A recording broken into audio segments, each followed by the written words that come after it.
আমি আপনাদের সম্মুখে পবিত্র কোরআন মাজিদ থেকে সূরাতুল কাহাফের 103 এবং 104 দুটি আয়াতে কারিমা তেলাওয়াত করেছি।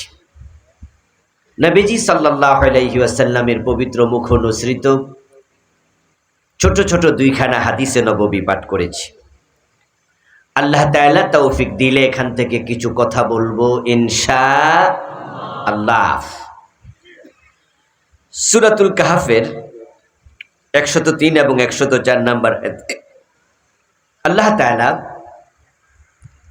যে মেসেজটি আমাদেরকে দিলেন, আমরা সরাসরি আল্লাহর সংবাদটায় চলে যেতে চাই। কারণ আমাদের কথার চেয়ে আল্লাহর কথার দাম লক্ষ কোটি গুণ বেশি। তাই ব্যক্তিগত কথা কম বলে আল্লাহর কথাই বেশি বলা দরকার, ঠিক কি নয়? কি মান কালা বিহি সাদাক। নবীজি বলছেন যে কোরআন দিয়ে কথা বলবে সে সত্য কথা বলে। তো আমরা কোরআন দিয়ে কথা বললে আমরাও বাঁচলাম, কারণ মুখের প্রতিটি কথার কিন্তু হিসাব হয়, রেকর্ড হয়। তো আমরা যদি কোরআন হাদিসের কথা বেশি বলি তাহলে আখেরাতে জবাবদিহিতে একটু কমে যাবে, কারণ কোরআন এবং হাদিসের কথার মাঝে কোনো ভুল নাই। কিন্তু আমাদের ব্যক্তিগত কথা যদি বেশি হয় এগুলো রেকর্ড হয়। মা ইয়ালফিজু মিন কাউলিন ইল্লা লাদাইহি রাকিবুন আতীদ, সব রেকর্ড হয়। ব্যক্তিগত কথা বেশি বললে ভুলের সম্ভাবনা হবে বেশি, কারণ আমরা মানুষ, আমরা ভুল ত্রুটি যুক্ত, আমরা ভুল ত্রুটি মুক্ত নই। তাই কোরআন থেকে কথা বলবো। তাফসীর মাহফিল, কোরআনের মাহফিল। আল্লাহর কোরআনের কথাই হচ্ছে আমাদের হেদায়াতের একমাত্র মাধ্যম। এজন্য এটাকে বলা হয় হুদাল্লিল মুত্তাকিন, হুদাল্লিন নাস। কোরআন হচ্ছে মুত্তাকিদের জন্য হেদায়াতের কিতাব। যারা মুত্তাকি হতে চায় কোরআন তাদেরকে জান্নাতের পথ দেখায়। সুবহানাল্লাহ পড়ে। এটা হুদাল্লিন নাস, বিশ্ব মানবতার জন্য হেদায়াতের কিতাব। তাই যে ব্যক্তি হেদায়াত পেতে চায় তাকে আল্লাহর কোরআনের কাছেই আসতেই হবে। যদিও বাংলাদেশের মানুষ তারা কোরআনের কাছে হেদায়াতের জন্য একটু কম যায়, তারা হেদায়াত পেতে চায় কিন্তু কোরআন পড়ে কম, হাদিস পড়ে কম। তারা হেদায়াতের জন্য পীর সাহেব হুজুরের বাড়িতে একটু বেশি যায়। হেদায়াত চায় কিন্তু কোরআনের কাছ থেকে কম, মানুষের কাছ থেকে বেশি চায়। যারা আমাদের পীর সাহেব হুজুর, তারা যদি আমাদেরকে কোরআন হাদিস থেকে হেদায়াতের কথা শোনায় তাহলে অসুবিধা নাই, পীর সাহেবকে আমরা উস্তাদ হিসাবে গ্রহণ করব, ঠিক না? কিন্তু পীর সাহেব হুজুর কি আপনাকে কোরআন পড়তে বলে, আপনাকে কোরআন শিখতে বলে? কোরআন শিখা নফল না ফরজ? তো যদি কোনো মুরিদকে তার পীর সাহেব এ ফরজ কোরআন শিখতে না বলে তাহলে বুঝতে হবে ডাল মে কুছ কালা है। যে উনি আপনাকে কোরআন শিখায় না, উনি আপনাকে অন্য অন্য সবক দেয়। ও দোস্ত, হেদায়াতের জন্য যদি কেউ কোরআনকে ঠেলে পাশে রাখে তাহলে সে হেদায়াত পাওয়ার কোনো সম্ভাবনা নাই। বরং নবীজি সাল্লাল্লাহু আলাইহি ওয়াসাল্লাম বলেছেন, মান ইবতাগাল হুদা ফি গায়রিল কুরআন আদাল্লাহুল্লাহ। যদি কোনো ব্যক্তি কোরআন বাদ দিয়া অন্য কোনো জায়গায় হেদায়াতের জন্য যায়, হেদায়াত তালাশ করে, আল্লাহ তার উপর রাগান্বিত হয়ে তাকে হেদায়াত থেকে ধাক্কা মাইরা দূরে সরাইয়া দেয়। হেদায়াতের কিতাব কোরআন নাজিল করছে কে? সবাই কথা বলুন, কে নাজিল করেছে? হেদায়াত দেওয়ার মালিক কে? এজন্য আমরা হেদায়াত চাই কার কাছে? প্রতিদিন সূরা ফাতিহাতে একটা দোয়া আমরা করি, ইহদিনাস সিরাতাল, আল্লাহ তুমি আমার সিরাতাল মুস্তাকিম দাও। সূরা আল ফাতিহা যেটার মাঝে ইহদিনাস সিরাতাল মুস্তাকিম বলতে আল্লাহ আমাদের শিখিয়েছেন, তোমরা আমার কাছে হেদায়াত চাও। এখন যে হেদায়াতটা আমরা আল্লাহর কাছে নিয়মিত চাই, কমপক্ষে 17 বার। ফরজ নামাজ কয় রাকাত? কিরে, জয়পুরহাট জেলা না নওগাঁ জেলা? জয়পুরহাটের বাইরা কি কথা বলবে না? রাগ করে আইছেন? বাড়ি থেকে আসতে কি বউ কথা কইতে মানা করছে? তাহলে বলুন না, ফরজ নামাজ কত রাকাত? 5 ওয়াক্ত ফরজ নামাজ হলো 17 রাকাত। প্রতি রাকাতে সূরা ফাতিহা আছে না নাই? তাহলে ইহদিনাস সিরাতাল মুস্তাকিমে দোয়াটাও প্রতি রাকাতে আছে। আর যারা আমরা সুন্নাত ওয়াজিব নফল পড়ি, তাহলে তাদের এই দোয়াটা 17 বার হয় না আরো বেশি হয়? একটা দোয়া, আল্লাহ হেদায়াত দাও। কোরআনের 1 নাম্বার সূরা ফাতিহা, ওই সূরাতে আল্লাহ তাআলা বললেন আমার কাছে হেদায়াত চাও। এখন আল্লাহর কাছে যে হেদায়াত আমরা চাইলাম, ওটা কি বাজারে বিক্রি হয়? টাকা থাকলে কেনা যায়? তাহলে এটা কোথায় পাওয়া যাবে? আল্লাহ তাআলা এবার সূরাল বাকারা, কোরআনের 2 নম্বর সূরা, প্রথম সূরার নাম ফাতিহা। এই যুবক ভাইরা বসে যান না, বসে যান, বসে যান, জায়গা আছে তো, বসলে সুন্দর লাগবে। এই মেজবাবে আপনি সামনে চলে আসেন, আপনি এখানে জায়গা আছে, আপনি উপরে চলে আসেন। আর একটা চেয়ার দেন, ওদিক থেকে চেয়ার আসেনি বেশি, নয় নিচ থেকে একটা চেয়ার এনে দেন বাইরে। ভাই বক্তা, ওনাকেও বসতে দেন। চেয়ার আসেনি দেখেন, হ্যাঁ আনেন আনেন। বলছিলাম সূরা ফাতিহা 1 নাম্বার সূরা, ওটাতে আল্লাহ তাআলা বললেন যে সূরা ফাতিহাতে হেদায়াত চাও। এখন এই যে হেদায়াতটা আমরা চাইলাম, এটা কোথায় মিলবে? সূরা বাকারা 2 নম্বর সূরা, এটা শুরুতে আল্লাহ বলে দিয়েছে যালিকাল কিতাবু লা রাইবা ফীহি হুদাল লিল মুত্তাকিন। এই যে একটা কিতাব আছে, এতে কোনো সন্দেহ নাই, তোমরা যারা মুত্তাকি হতে চাও, আমি কোরআনকে তোমাদের হেদায়াতকারী বানাইছি। কোরআন হবে মুত্তাকিদের হেদায়াতের কিতাব।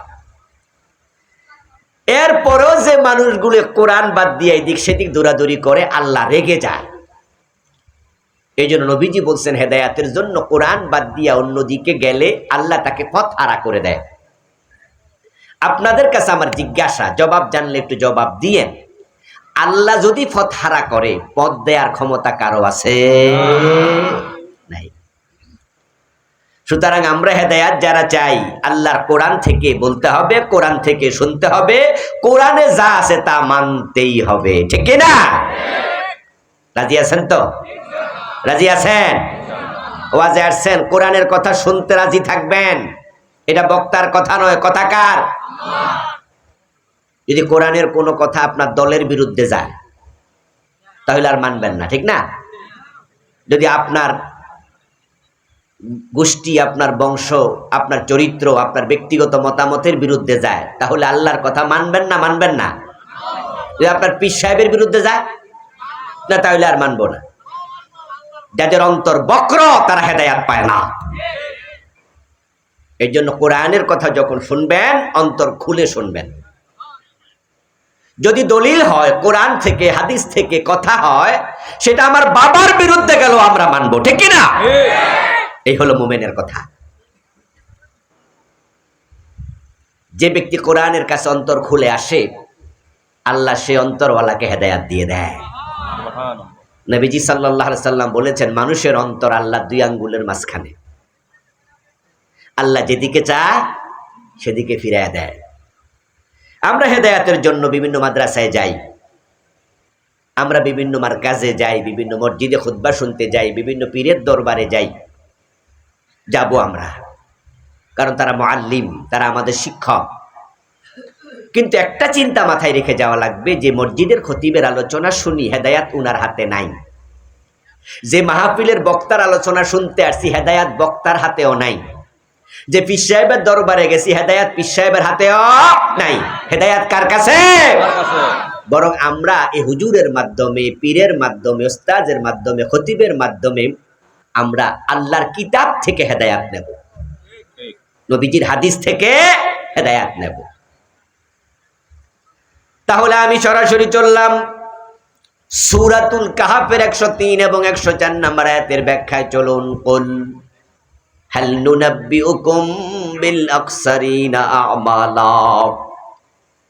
আল্লাহ তাআলা বলছেন, হে রাসূল আপনি বলুন, আপনি উম্মতকে শুনায়া দেন, আমি কি তোমাদেরকে এমন কিছু মানুষের সংবাদ দেব যে মানুষগুলো অলরেডি ক্ষতির মাঝে পড়ে গেছে, যে মানুষগুলো ক্ষতিতে নিমজ্জিত।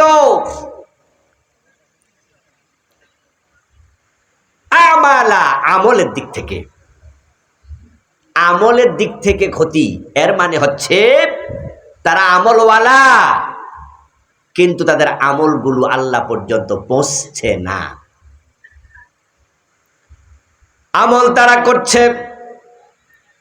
পরের আয়াতে আবার আল্লাহ আরো ব্যাখ্যা করছেন, আল্লাযীনা দাল্লা সাইয়ুহুম ফিল হায়াতিদ দুনিয়া, যাদের আমলগুলো দুনিয়ার জীবনে হারিয়ে গেছে। আমল তারা করেছে কিন্তু আমলগুলো কি হয়েছে? হারাই গেছে। পকেটে টাকা ছিল, বাড়ির আলমিরা থেকে টাকা নিয়া তারপর আপনি জয়পুরহাট রওনা দিয়েছিলেন, কিন্তু লোকাল বাসে ওঠার পরে পকেট মায়ের হাত দিয়া পকেট থেকে টাকাগুলো নিয়ে গেছে। মেয়ের বিয়ের স্বর্ণ কিনবেন, তাই আপনি 2 লাখ টাকা পকেটে নিয়ে যাচ্ছিলেন, কিন্তু স্বর্ণ দোকানে ঢুকে দেখেন পকেটে হাত দিয়া পকেটে টাকা নাই। এখন আপনি কি লাভবান না ক্ষতিগ্রস্ত? হারিয়ে গেছে, আপনি লুজার। আল্লাহ তাআলা কত সুন্দর করে বলছেন, দাল্লা সাইয়ুহুম আই আমালুহুম, কিছু মানুষের আমল দুনিয়াতে হারিয়ে গেছে, ফিল হায়াতিদ দুনিয়া। কিন্তু ওয়াহুম ইয়াহসাবুন আন্নাহুম ইহসিনুনা সুনআ, ওই মানুষগুলো তারা বোঝে না তারা যে ক্ষতিগ্রস্ত। তারা মনে করতেছে আমরা নেক আমল করতেছি জান্নাত পেয়ে যাব, তারা যে ক্ষতির মাঝে পড়ে গেছে এটা তারা অনুধাবন করতে পারছে না।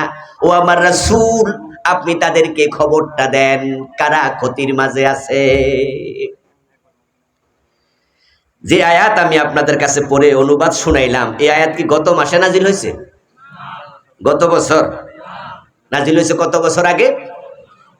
1450 বছর আগে, নবীজির উপরে সাহাবায়ে কেরামের যুগে।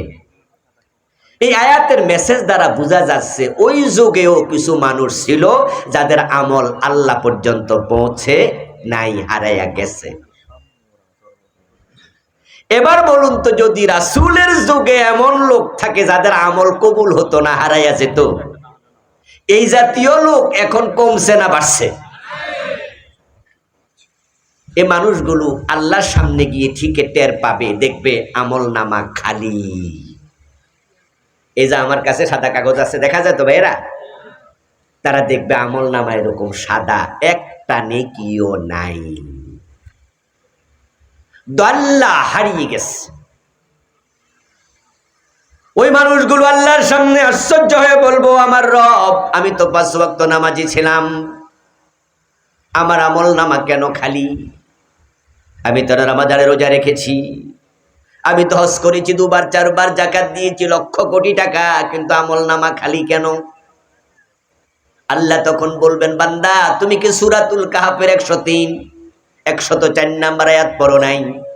আমি তো সেখানে বলেছি কিছু মানুষ আছে যাদের আমলগুলো দুনিয়াতে হারাইয়া গেছে, তুমি তাদের একজন। আমল হারাই গেছে। তখন সে বলবে, আল্লাহ কেন, কোন কারণে আমল হারাইলো আমার? আল্লাহ তাআলা বলবেন, কারণ হাদিস পড়লে, তাফসীর পড়লে তুমি জানতা, এই আয়াতের ব্যাখ্যা আমার রাসূল তোমাদের শুনাইছে, মুফাসসিররা বইতে লিখছে, কিন্তু তুমি তো এটা পড়ো নাই, তুমি জানো নাই। আপনাদের কাছে আমার জিজ্ঞাসা, ইলম শিখা নফল না ফরজ? তাহলে যারা পড়ে নাই তারা জানবে কেমনে? তারা বোঝে নাই কোন কোন কারণে আমল হারিয়ে গেছে। এবার আল্লাহ তাআলা নেকের আমল নামা না খালি, আর একটা আমল নামা আছে না যেটা বদ লেখা আছে, পাপ লেখা আছে, ওই আমল নামাটা গর্দান থেকে বের করবেন। মানুষের আমল নামা আল্লাহ কোথায় রাখছে জানেননি? এখানে গর্দানে। وكل إنسان ألزمناه طائره في عنقه ونخرج له يوم القيامة كتابا يلقاه منشورا। সূরা বনী ইসরাঈলের 14 নম্বর আয়াত। আল্লাহ তাআলা বলছে প্রতিটা মানুষ আমি তার আমল নামার ক্যামেরা রেকর্ডার কিতাব তার গর্দানের ভিতরে রেখেছি। ফি উনুকিহি, উনুকুন মানে কি? গর্দান। ওয়া নুখরিজু লাহু ইয়াউমাল কিয়ামা, এই কিতাবটা, এই আমল নামার রেকর্ডারটা, ক্যামেরাটা আমি কিয়ামতের দিন টেনে তার গর্দান থেকে বের করব। কিতাবান, বই আকারে। ইয়ালকাহু মানশুরা, সেটা নিজের সামনে খোলা অবস্থায় পাবে। তারপর আমি বলবো ইকরা কিতাবাক কাফা বিনাফসিকাল ইয়াউমা আলাইকা হাসিবা। আজকে তোমার আমলনামা তুমি পড়ো, কোনো সাহায্যকারী দরকার নাই, তুমি নিজেরটা পড়ে হিসাব দেওয়ার জন্য তুমি একাই যথেষ্ট। এবার আল্লাহ তাআলা তাকে বদের আমলনামা বের করে দেখাবে, দেখো এই এই পাপ করলে আমলনামায় আমল যোগ হয় না, আমল নামা খালি হয়, একবার আমল হারায়া যায়, কবুল হয় না, তুমি এগুলো করেছো। এমন খারাপ আমল আছে মোট 5টা। 5টি অপরাধ করলে আমল নামায় কোনো আমল থাকে না। কয়টা?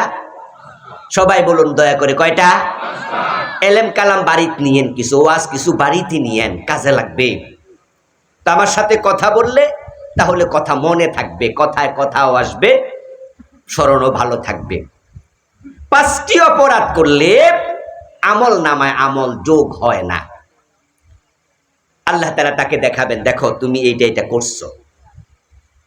তখন সে আবার বলবে আল্লাহ এই কাম করলে যে আমল বাতিল হয়ে যায় আমি তো জানতাম না। ওয়ালাউ আন্না লানা কাররাতান ফানাকুনা মিনাল মুমিনিন, আপনার কাছে আমার দরখাস্ত যে আপনি আমাকে দুনিয়ায় আর একবারের জন্য পাঠান, আমি একজন ভালো মুমিন হয়ে যাব, আমি আল্লাহওয়ালা হয়ে যাব, আমি পরিপূর্ণ মুমিন হয়ে যাব, আমাকে আর একবারের জন্য পাঠান, আমি এই অপরাধগুলো আর করব না। এই কথাটা সে বলবে। এটাও আল্লাহ কোরআনে শোনালেন। আপনাদের কাছে আমার প্রশ্ন, আরেকবার দুনিয়ায় পাঠাবেন তো? কোনো সম্ভাবনা আছে তো?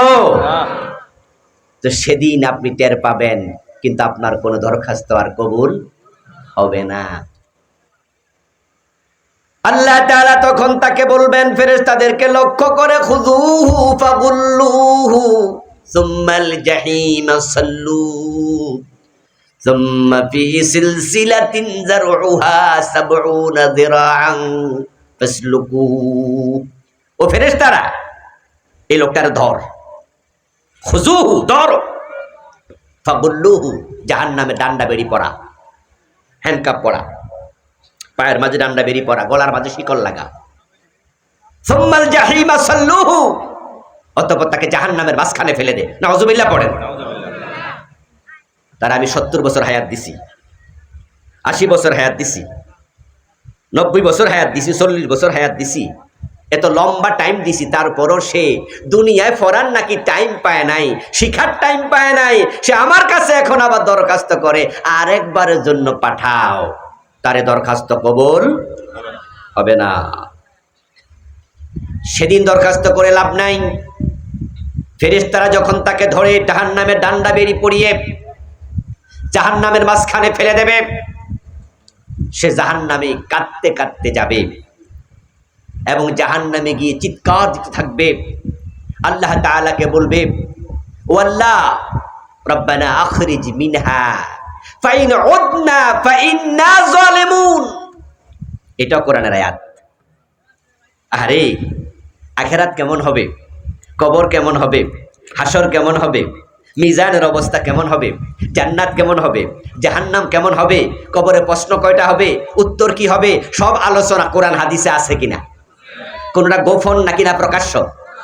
এরপরও যদি আমরা প্রস্তুতি না নেই, আল্লাহর কোনো দোষ নাই। দুনিয়ার পরীক্ষায় প্রশ্ন গোপন থাকে, পরীক্ষার্থী হলে গিয়ে প্রশ্ন দেখতে পায়, তাই সে কিছু কিছু প্রশ্ন তার চোখের সামনে পড়ে, পরীক্ষার প্রশ্নপত্রে আছে যে প্রশ্নগুলো আনকমন। এই শব্দটা শোনেন নাই? ইন্না লিল্লাহ, কথা কয় না কেন রে? প্রশ্ন আনকমন, এই শব্দটা শোনেন নাই? এর মানে কি? মানে সে যা পড়ে গেছিল তা আসে নাই, মানে এই প্রশ্ন এর কমনই পড়ে নাই। কিন্তু হাসরের ময়দানে কি কি প্রশ্ন হবে, কিভাবে ওজন হবে, কিভাবে আল্লাহ আসবেন, কিভাবে প্রশ্ন করবেন, হাসরের মাঠের অবস্থা কি, কবরে মান রাব্বুকা ওয়া মা দীনুকা, এই প্রশ্নগুলো গোপন না ওপেন? ওপেন। তো আনকমন কিছু আসেনি না। উত্তর যদি না জানেন, আপনার মতো খারাপ ছাত্র আর নাই। ঠিক না ভাই? প্রশ্ন তো ওপেন, প্রশ্ন তো গোপন না, গোপন না। আল্লাহ বলছে, সে বলবে রব্বানা আখরিজনা মিনহা, ও আমার রব, এই জাহান্নাম থেকে আমাকে বের করে নাও, আমার সহ্য হচ্ছে না। প্রথম দরখাস্ত, দুনিয়া একবার পাঠাও। আল্লাহ বলবে না। এবার জাহান্নামে যায় বলবে, জাহান্নাম থেকে বের করো। ফাইন উদনা ফাইন্না জালিমুন, আমি দুনিয়ায় যেতে চাই আল্লাহ, জাহান্নাম থেকে আমারে বের করে দুনিয়ায় পাঠাও। আমি ওয়াদা দিচ্ছি, দুনিয়ায় গিয়ে আগের মতো অপরাধ করব না, যে 5টা অপরাধ করলে আমল কবুল হয় না, আমি এর দ্বারে কাছে যাব না। ফাইন উদনা, যদি এই অপরাধগুলো আমি আবার করি, ফাইন্না জালিমুন, তাহলে আমি জালেম, আমার যা মনে তা শাস্তি দিও, তবে আপাতত আমার একটু বের করো। এ চিৎকার দিয়া কোনো লাভ আছে নাকি? মরার পর কান্দা লাভ নাই। আস তাহলে যত কান্দা, কখন কাঁদা উচিত? মরার আগে। আজকে আজকে আল্লাহর সামনে গিয়ে টের পাইয়া লাভ নাই, টের আজকে পাওয়া দরকার। কোন অপরাধে আমল কবুল হয় না আমি বলবো, শুনবেন তো ইনশাআল্লাহ? ইনশাআল্লাহ। হ্যাঁ, নিজেকে খুঁজবেন। আল কাইয়িসু মান দানা নাফসা ওয়া আমিলা লিমা বাদাল মাউত। নবীজি বলছে, সেই তো চালাক সচেতন যে নিজের দোষ খোঁজে, আত্মসমালোচনা করে। আমরা নিজের দোষ বেশি খুঁজি না মানুষের দোষ খুঁজি? এই কি করতেছ? শব্দ হোক আর যা হোক, আমি গেম অস্থির হয়ে যাচ্ছি তো ভাই, আমার দিকে ফিরে আসো। বক্তা বাঁচলে না বক্তৃতা, ঠিক না ভাই? জি বাঁচলে জামাই, পোলা বাঁচলে কামাই। বক্তা আগে বাঁচন লাগবে, যেই গরম, সুবহানাল্লাহ। আওয়াজ যতটুকু হচ্ছে চলে তো নাকি? চলে, থাক ভাই, ডিস্টার্ব করো না। কি জানি বলছিলাম? আল্লাহর কাছে বলবে, আল্লাহ আমাকে পাঠাও। তাফসীরে আসছে 40 বছর একাধারে কেঁদে কেঁদে এই দরখাস্তটাই করবে, রব্বানা আখরিজনা মিনহা ফাইন উদনা ফাইন্না জালিমুন। আল্লাহ তাআলা 40 বছরে তার সাথে একটা কথাও বলবেন না, হ্যাঁও বলবে না, নাও বলবে না। 40 বছর যাওয়ার পর আল্লাহ তাআলা আবার বলবেন, কালাকসাউ ফিহা ওয়ালা তুকাল্লিমুন। 40 বছর যাওয়ার পর আল্লাহ জবাব দেবেন, জবাবটা হলো, জাহান্নামে লাঞ্ছিত অবস্থায় পড়ে থাক, তোর সাথে আমার কোনো কথা নাই। তুই আমার সাথে কথাই বলবি না, তোর সাথে কোনো কথাই নাই। অথচ যদি আমরা দুনিয়াতে একটু টের পাই যে আমরা আসলে অপরাধী, আর আমরা আমাদের চোখ থেকে আল্লাহর কাছে কেঁদে এক ফোঁটা পানি বের করতে পারি, আল্লাহ শুধু গুনাহই মাফ করেন না, মুমিনের চোখের পানির বদৌলতে আল্লাহ জাহান্নাম হারাম বানায়া দেয়, জাহান্নাম হারাম বানায়া দেয়।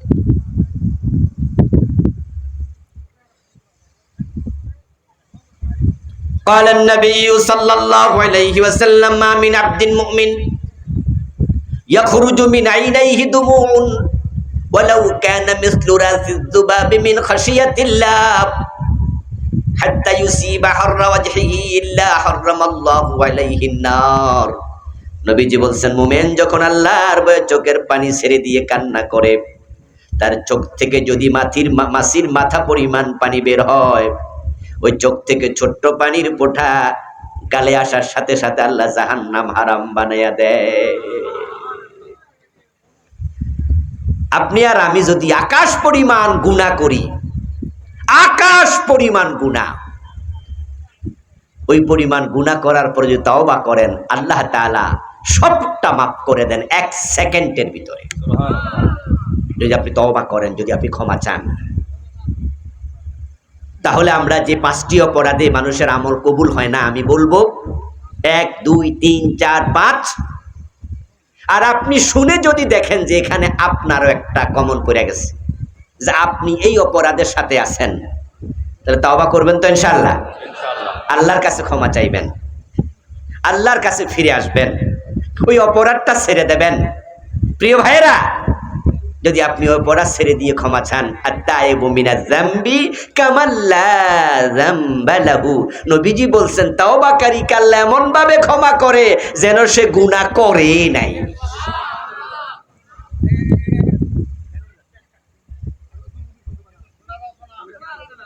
এই তাহলে পেন এখানে আনতে হবে, এদিকে দিতে হবে। হ্যাঁ, দেরি করো না।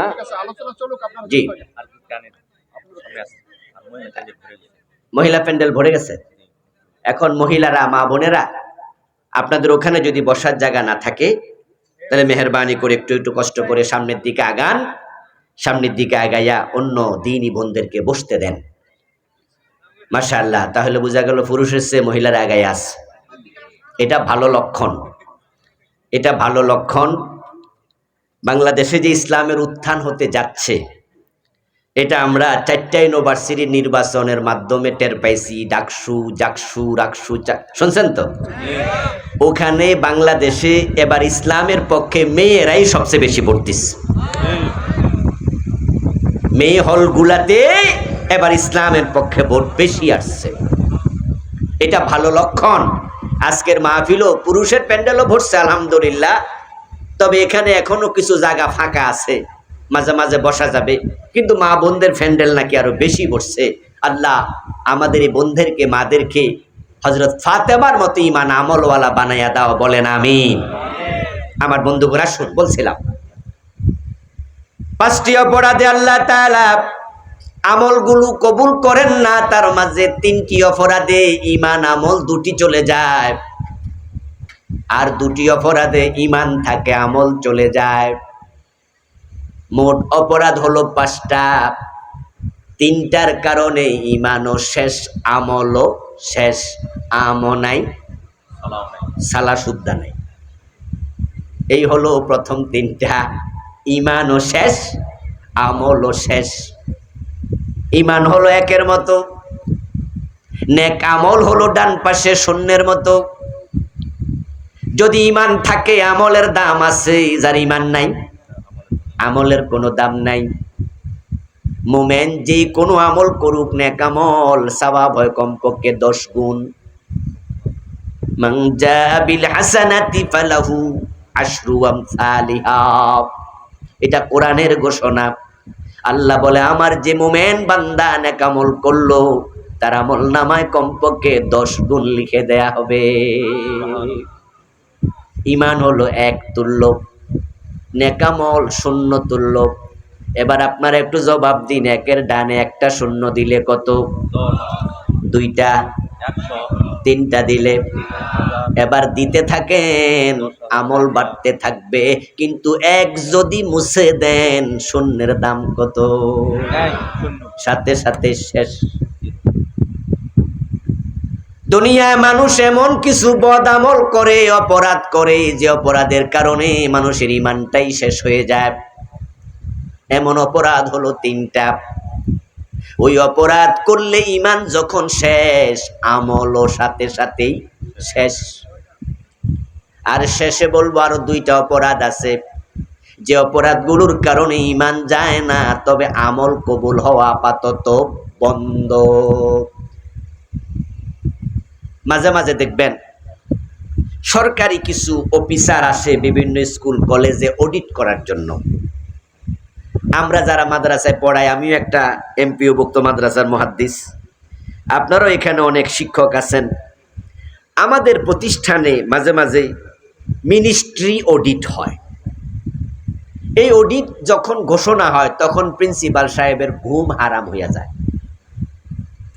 শিক্ষকদেরকে নিয়ে মিটিংয়ে বসে বলে যে ভাই তাড়াতাড়ি আসেন, এই অডিটটা এতটা জঘন্য, এই অডিটের রিপোর্ট যদি খারাপ হয় তাহলে বেতন বন্ধ হয়, মাদ্রাসার মঞ্জুরি চলে যায় স্কুলের, এবং কিছু কিছু অপরাধে প্রিন্সিপালের জেলও হতে পারে। অডিটটা খুব জটিল। প্রিন্সিপালের জেল হয় নাই, জরিমানা হয় নাই, তবে মাদ্রাসার কিছু মেজর প্রবলেমের কারণে, স্কুলের কিছু মেজর প্রবলেমের কারণে রিপোর্ট করছে তার এমপিও বন্ধ, 3 মাসের জন্য 2 মাসের জন্য বেতন অফ। যারা শিক্ষিত মানুষ আছেন জানেন, তারা বলুন তো বেতন অফ এই কথার অর্থ কি মাদ্রাসাও বন্ধ? শিক্ষকরা বাড়িতে ঘুমাই রয়েছে? চাকরি চলমান কিন্তু বেতন বন্ধ। আবার যখন তারা যথাযথ জবাব দিতে পারবে, ওই রিপোর্টটা উইথড্র করবে, তখন বেতনটা আবার চালু হবে। শেষ 2টা অপরাধ আছে, যে 2টা অপরাধ করলে আমল চলমান আছে কিন্তু আমল কবুল হওয়া বন্ধ, ঈমানটা যাবে না। তো আমল যদি কবুল না হয় আমল কইরা লাভটা কি? হাসরের ময়দানে গিয়ে দেখবে লোকটা নামাজি ছিল কিন্তু নামাজ নাই, রোজা হজ যাকাত কিছু আমল নামায় নাই। আল্লাহ তাআলার কাছে বলবে আল্লাহ কেন? আল্লাহ বলবে প্রথম অপরাধ কুফর, তোমার আমল নামায় কুফর ছিল। দ্বিতীয় অপরাধ শিরিক, তুমি শিরিক করেছিলে। তৃতীয় অপরাধের নাম নেফাক ইতিকাদি, তুমি এটা করেছিলে। এই 3টা করলে, কুফর করলে ঈমান শেষ, শিরিক করলে ঈমান শেষ, নেফাক ইতিকাদি করলে ঈমান শেষ। যার ঈমান নাই তার আমলও নাই। 4 নাম্বার হলো হারাম খাইলে আমল কবুল হওয়া বন্ধ। 5 নাম্বার হলো বেদাতের সাথে জড়িত হলেও আমল কবুল হওয়া বন্ধ। 5 ওয়াক্ত নামাজ পড়ে আবার দরবারে যাইয়া পীরের পায়ে সেজদা দেয়, এমন লোক বাংলাদেশে আছে কিনা? জুমার নামাজও পড়ে আবার পীরের পায়ে সেজদাও মারে, মাজারে সেজদা দেয়। যারা অন্য মানুষের পায়ে সেজদা দেয় ওই লোকটার ঈমান আছে না গেছে? মাজারে সেজদা দেয়া শিরিক, সেজদার মালিক শুধু কে? আল্লাহ। এখন যারা পীরের পায়ে সেজদা দেয় তারা মুমিন না মুশরিক? এখন শিরিক করলে সাথে সাথে ঈমান শেষ। কুফরি করছে মানুষ। যারা কাফের তারাও ভালো আমল করে, যারা মুশরিক তারাও ভালো আমল করে। যেমন কাদিয়ানি কাফের, কাদিয়ানি তাদের ব্যাপারে আলেমদের ফতোয়া কি? তারা মুমিন না কাফের? তাদের মাঝে নামাজি নাই, কাদিয়ানিদের মসজিদ নাই, আজান একামত দেয় না, কিন্তু কাফের হলে নামাজ পড়া লাভটা কি? কুফরি করার সাথে সাথে ঈমান শেষ। আপনাদের পাশের বাজারে হিন্দু দোকানদার যদি থাকে, হিন্দু দোকানদারের দোকানে যদি কোনো ভিক্ষুক যায়, সে কি ভিক্ষা দেয় না? 10 টাকা ভিক্ষা দিল, আমল নামায় সওয়াব যোগ হয়েছে কয়টা? তো ভিক্ষা দিলে না সওয়াব হয়? এর সওয়াব কই? আসলে ঈমান যদি না থাকে তুমি আমল করো কিন্তু যোগ হওয়ার জায়গাটা তো নেই। আপনাদের এলাকা কি ব্যাংক আসেনি? বিভিন্ন ব্যাংক আছে। আপনার পরিচিত একজন এই গ্রামেরই ব্যাংকের ম্যানেজার, পাশে বাজারে ব্যাংক আছে ধরেন। তা আপনি 1 লাখ টাকা নিলেন, নিয়ে ম্যানেজার সাহেবের টেবিলে রেখে বলেন, ম্যানেজার সাহেব এই 1 লাখ টাকা একটু আমার অ্যাকাউন্টে আপনি জমা দিয়ে দেন। এটা কই আপনি চলে আসছেন। ম্যানেজার সাহেব বিকাল বেলায় আপনারে ফোন দিছে, দিয়া বললো ভাই টাকা যে 1 লাখ দিয়ে গেলেন, এখন জমা দিতাম অ্যাকাউন্টে, অ্যাকাউন্ট নাম্বার কত? আপনি কোন অ্যাকাউন্ট তো খুলি নাই। তো ম্যানেজার কব তো অ্যাকাউন্ট না খুললে জমাটা দিমু কই? টাকা কিন্তু দিছেন 1 লাখ, কিন্তু জমা দেওয়ার নাম্বার তো নাই, অ্যাকাউন্ট তো খোলেন নাই। যারা হিন্দু, বৌদ্ধ, ইহুদি, খ্রিস্টান, ঈমান নামক অ্যাকাউন্ট নাই, আর ঈমান হলো 1, আমল হলো 0। যদি এক না থাকে শূন্য বসায়া কোনো লাভ নেই। মাদার তেরেসার নাম শুনছেন? ভালো মানুষ ছিলেন ব্যক্তিগত জীবনে, খ্রিস্টান ছিলেন, বিয়েটাও করেন নাই মাদার তেরেসা। উনি ইউরোপের নাগরিক ছিলেন, বসবাস করতেন ভারতে। ডজন ডজন ইয়াতিমখানার তিনি ওনার ছিলেন।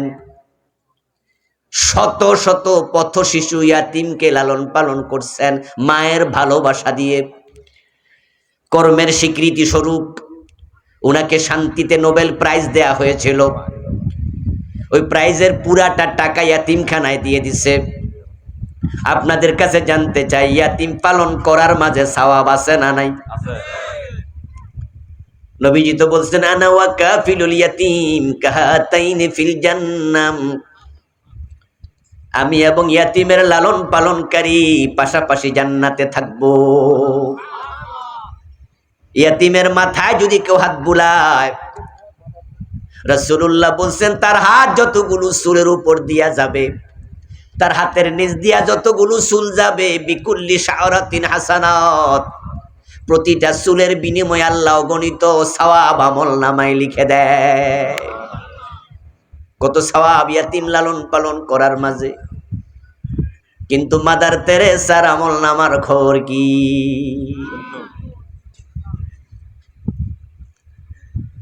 وقالت النصارى المسيح ابن الله। কোরআন মাজিদ আল্লাহ তাআলা বলেন, যারা খ্রিস্টান তারা মুশরিক, কারণ তারা ঈসাকে আল্লাহর ছেলে বলে। আল্লাহর ছেলে আছে? মেয়ে আছে? লাম ইয়ালিদ ওয়া লাম ইউলাদ। কিন্তু ওরা বলে যে ঈসা আলাইহিস সালাম আল্লাহর ছেলে। তাদের ঈমান শেষ। আমার দোস্ত, আপনার পাশের বাড়ির হিন্দু মিয়া ভিক্ষা দিল, দোকানদার ভিক্ষা দিল ভিক্ষুককে, কিন্তু সওয়াব তো নাই, কারণ সে লাত মানাত উজ্জা হবল ইয়াসাব না এলা, ওদের বংশধর পরবর্তী প্রজন্ম লক্ষ্মী দুর্গারে পূজা করে, দেবতা বলে, ওদের কাছে মাথা নত করে, ওদেরকে রব মানে।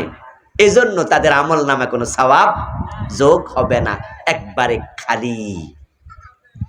আমার বন্ধু, এখন যে কুফর করলে ঈমান যায়, কাদিয়ানি কুফর করলো ঈমান শেষ। নামাজ রোজা করে আর লাভ কি? পীরের পায়ে সেজদা দিল, ঈমান শেষ, মুশরিক। নামাজ রোজা করে লাভ কি? আমার প্রিয় ভাই আব্দুল্লাহ ইবনে উবাই নবীজির হাতে হাত রেখে কালেমা পড়েছিল, কিন্তু সে কি মুমিন না মুনাফিক? ঈমান ছিল না কি ছিল না? তার অবস্থান জাহান্নামে না জান্নাতে? জাহান্নামের মাঝখানে না সবার নিচে? তাহলে কি বোঝা গেল? নবীর হাতে কালেমা পড়লো কিন্তু মুনাফিক, তাই কোনো লাভ হলো না। প্রিয় ভাইরা, এই ভাষা আলোচনা শুনলে হবে না, একটু গভীরে যেতে হবে। কারণ আপনি কাদিয়ানির বিরুদ্ধে আমি ওয়াজ করলে আপনি মনে করবেন যে হেতে কাফের, আমার কি, আমি তো ঈমানদার।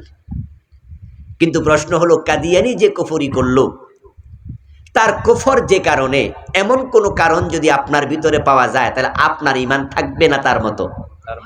তার মতো হবে। কুফর কি? যেটা কাদিয়ানি করলো সেটা কি জিনিস?